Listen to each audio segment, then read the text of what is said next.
We have all seen the videos, the giant 100-pound guard dog that turns into a puddle of mush the moment a 7-pound human enters the room. We see them acting as pillows, nannies, and silent protectors. But why?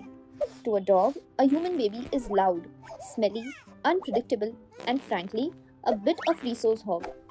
Evolutionary, this shouldn't work. So why do dogs risk their lives to protect these tiny intruders?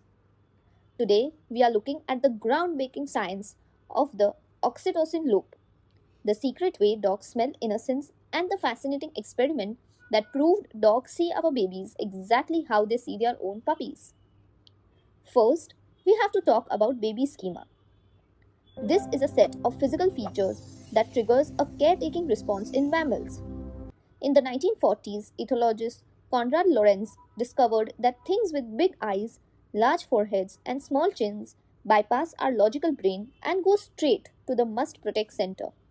Research shows that dogs aren't just reacting to human babies, they are hardwired to respond to this visual software. When a dog looks at a baby, their brain releases oxytocin, the same love hormone released when they look at their own puppies.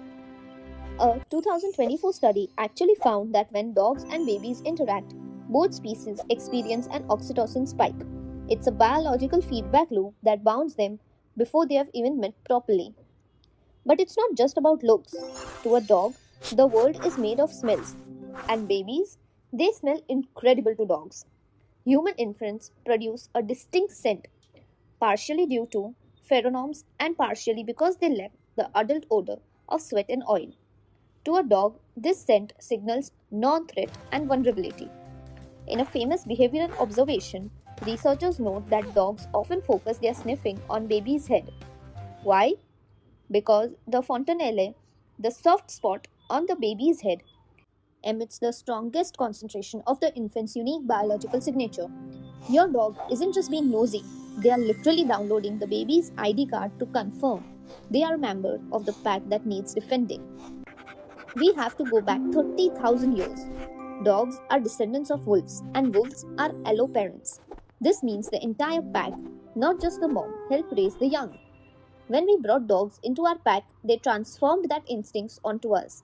To your dog, your baby isn't just your kid, it's the pack's future. This explains the guardian behavior. Have you ever noticed your dog sitting between a stranger and the baby? Or sleeping right outside the nursery door? That is the sentinel instinct in action. There's also a cognitive reason for this bond. Studies show the average dog has the mental age and emotional intelligence of a 2-year-old human. This means dogs and babies literally speak the same language. They both communicate through body language, simple sounds, and play. While adults are busy with work and phones, the baby and the dog are the only two people in the house living entirely in the moment. They are essentially peer level companions. This is why dogs are often more patient with a baby pulling their ears than they are with an adult doing the same. They recognize the baby is learning just like they are.